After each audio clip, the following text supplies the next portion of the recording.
Election start అవుతుంది. ప్రతిసారి మనందరం కలిసి ఒక గ్యాంగ్ లోకి వెళ్దాం అనుకుంటున్నాము. ఈసారి మధ్యాహ్నం 3 కల్లా స్టార్ట్ చేసి తెల్లవారు 3 కల్లా అవగొట్టేయాలండి. పొద్దున్న వచ్చి మా ఆయనకి క్యారేజీలు కట్టుకోవాలి, మా పిల్లలకి బాక్సులు కట్టుకోవాలి, మా అత్తగారు కాఫీ ఇవ్వాలి.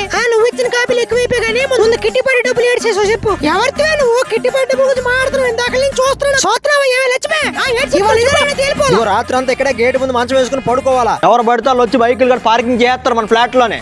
మన ఫ్లాట్ వాళ్ళు పార్కింగ్కి వచ్చినా సరే ఎవరో ఏ flat Aadhaar card ration card అన్ని తీసుకుని మరి లోపల పంపించు. ఆ లోపు మాత్రం ఎవరిని పంపించుకో. బాగా స్ట్రిక్ట్ గా ఉండాలా. గిరిపేసిన బోల్డని జనాలు వస్తున్నారు. అంకుల్ ఎట్లున్నారు? మూవా పెట్టుకో నా పార్కింగ్ లో పెట్టుకో. వెళ్ళిపో మన తాలూకే మన ఎగ్జామ్స్ వదిలే పర్లేదు. ఏ వదిన కాంత కొడుకుని చూసావే? లాస్ట్ టైం ఎవరో గిరిప్రదర్శనకి అని చెప్పి ఎవరు అమ్మాయిని వేసుకుని వచ్చాడు. పెంపకాల్లో ఉంటుంది వదిన, పెంపకాలు బాగోవాలవి. బుర్రలు ఉండవు మనకెందుకు లైనాను. అవును మా ఆయన తగిసొచ్చినట్టున్నాడు. ఆగు చారులో ఉప్పేసి వస్తాను. సార్ మధుసూదన్ రావు గారు, ఈ ప్లేస్ లో మన ఫ్లెక్స్ రావాలండి.